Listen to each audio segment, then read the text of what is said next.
At streams, rivers and ponds, it is said up here in the north that you sometimes can hear a strange but beautiful music. And what you hear is Näcken, a strange male that sits there in the streams and rivers playing his violin. The idea is very romantic, but as with most of the Scandinavian and North mythology and folklore, even if he is beautiful and magical in appearance, this isn't a nice guy. He's dangerous and he wants to drown you. That Näcken is believed to be a real figure during our history is clear when you read one of the old protocols from Stockholm, Sweden's capital city. On September the 6th, year 1607, the Stockholm authorities determined that the supernatural being Näcken had attacked Frans Tunnbindare at one of the city's outhouses. Frans, who had sat down on one of the toilets, which only consisted of a hole across the running river, had been bitten in the buttocks. After the attack had happened, the furious Frans went to the feldshare to take care of the bite, and then sent the bill for his treatment to the city's leaders. Some people who would doubt Näcken's existence have claimed that it was a ferret or some weasel that was responsible for the attack on Frans. But the rulers of the city, however, considered Näcken to be the culprit in the drama and paid out $4 to Frans. So clearly they at least believed in Näcken. And he has been with us for a long time, both in Norway, Sweden and Finland. He is one of those beings that we know very little about when it comes to the pre-Christian era, but he appears enough to give us the conclusion that he is probably very old, at least 1,000 years. The sources from the pre-Christian era are few as usual, but better than with most of the other beings. We have a being mentioned in Beowulf under the name Nikor that seems to be a version of him, and he appears in an unusual large amount of sources from the medieval ballads and poetry, where he often shows up as a dangerous but erotic being, very often in the shape of a noble man that lures innocent women down to the depth of the lake and rivers. Even if the stories and details varies, Näcken shares a lot of traits with other water spirits around the world.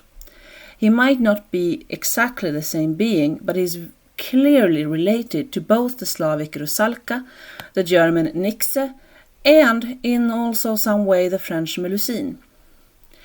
It seems, just like with the mermaids, that since water is a dangerous place for us humans, we need these beings to both explain and to warn about it.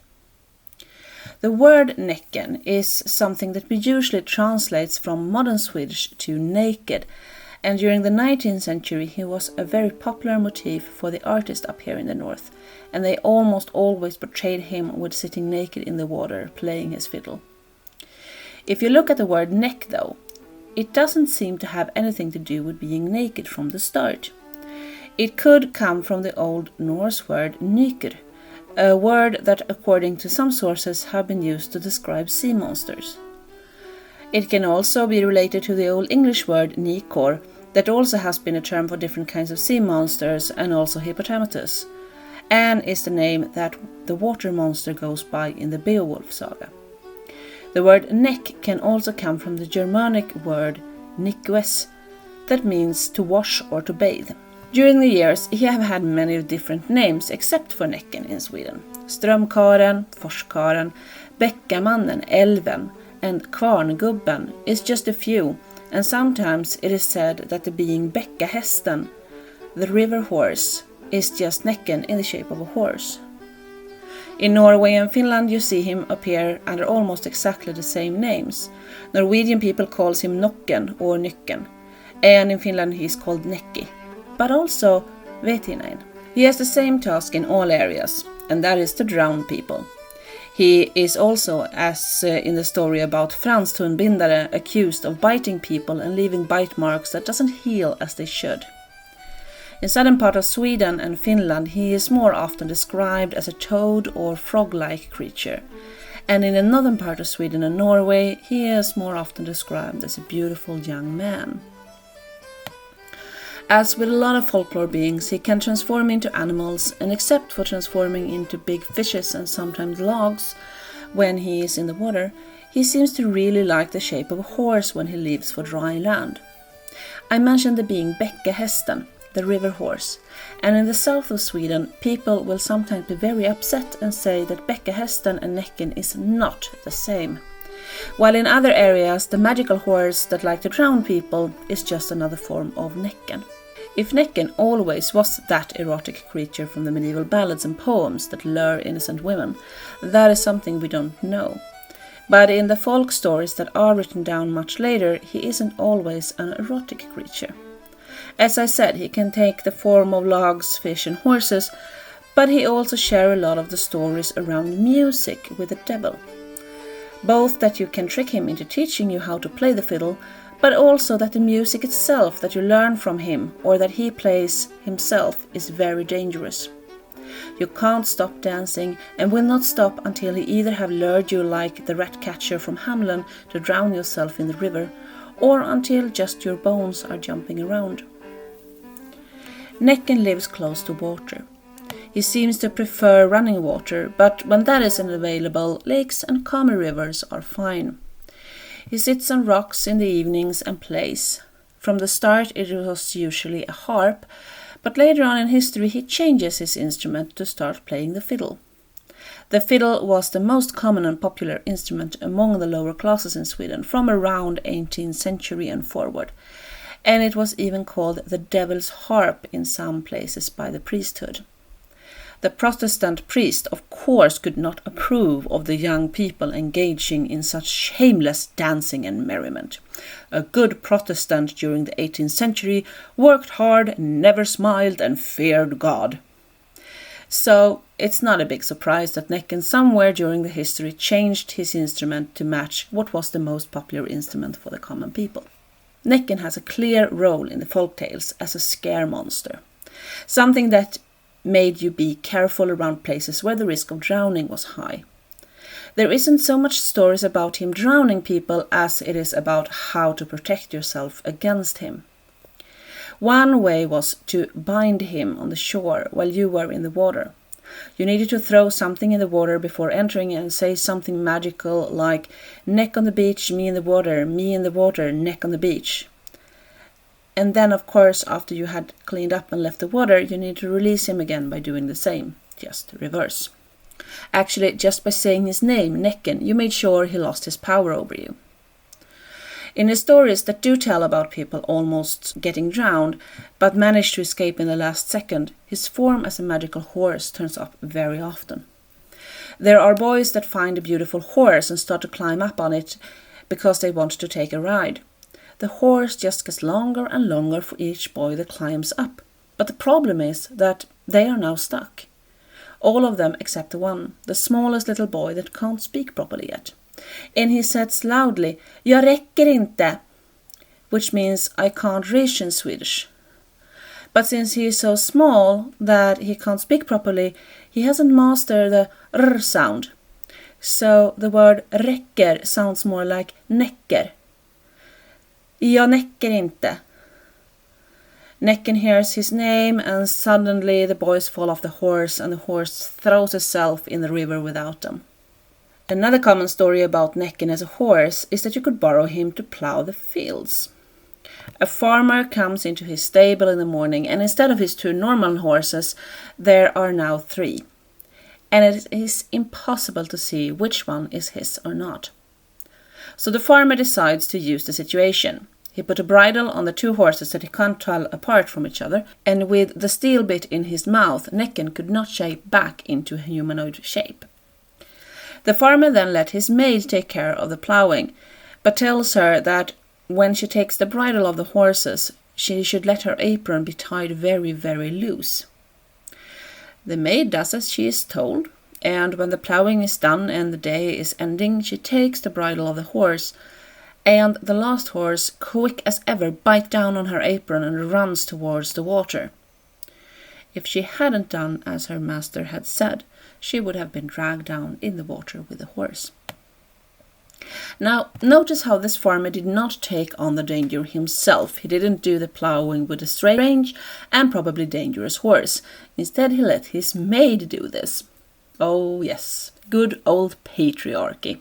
Nekken has been considered one of those beings that not only serves as a warning for deep and stream water, but also serve as a way of teaching people about the proper order of things. According to a very good article I read, you will find a link in the description below. The stories where men meet Nekken, they usually tricks him in some way and gain from the meeting.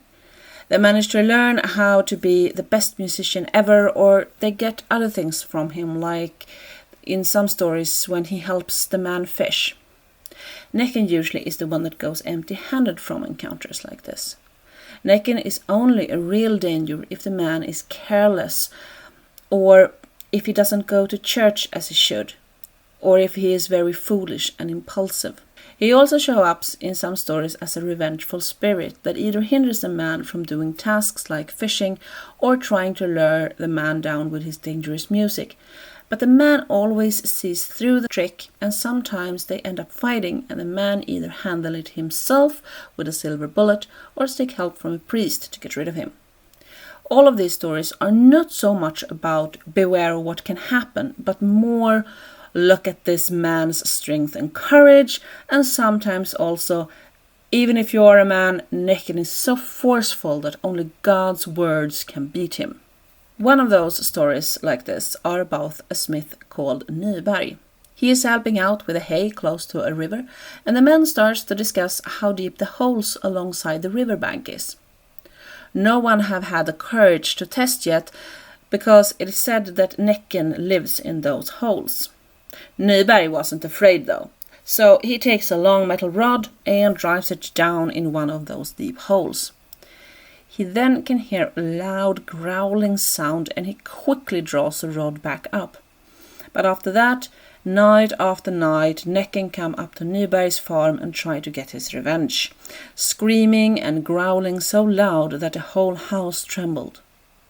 Nyberg had to use that metal rod to fight him off for several nights, until he, as a last way out, asked the local priest to read Nekken out of his home. After the priest had blessed the farm, everything calmed down again. For women, Nekken was dangerous, and they never gain anything. Women can't trick him. They can only follow the rituals and try to bind him before going into the water, and hope that it was enough so they won't be taken. Which in some cases wasn't, as a story is told, where some young women was cleaning themselves in a river and then suddenly sees a big log that is floating against the stream. When they start talking about the log and how strange it is that it's float against the stream, the log transforms into a red big sweater and comes against them with its arms out. The women manage to flee up on land again and survives. As opposite to the men, women that meets Nekken seem to much more often escape him by pure luck than by wits, which of course follows that idea that women aren't as smart and witty as men in general. But women also is encouraged to never leave the farm alone. Very often it is the woman's other female friends that recognize what being they are dealing with and help save the situation. As in the story about the group of women was in clothes, and one sees a very shiny and beautiful necklace. When she walks out in the water to get it, it moves further and further away from her, until some other women notice what is going on and calls out to her that it is Nekken. As it is already mentioned, Nekken can't hear his own name, so he loses his power, and thus the woman is saved. One thing that also is noticeable among these stories is that even if the women was encouraged to bind the neck on the beach with rituals, it didn't always work, and it was better if a man did the ritual for the woman. Women are passive and men are active, and a lot of the folklore stories, both around Nekken and other types of being, very often teaches that morale to the listeners. Women was also considered to be especially at risk to be taken by Nekken just after giving birth and before they had been taken in under the Christian protection again. That period of time was talked about as women wearing the heathen skin. The women then could protect themselves by carrying steel and also their husband's clothes. After their first visit to church again after the birth, they was included in the Christian society again and safe. This idea, shown clearly also in other types of folklore like werewolves and trolls, tells us that a woman that had just given birth was considered unpure in some ways and did not have the normal protection from God until she had been able to re-enter into church.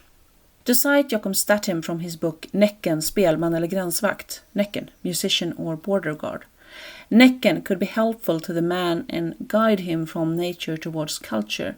To the woman he was always a threat and he could mislead her away from the culture into nature. These theories around gender and gender roles in folklore is something I find very interesting, and I might do a video just about that in the future. What are your thoughts around that? Please tell me in the comments.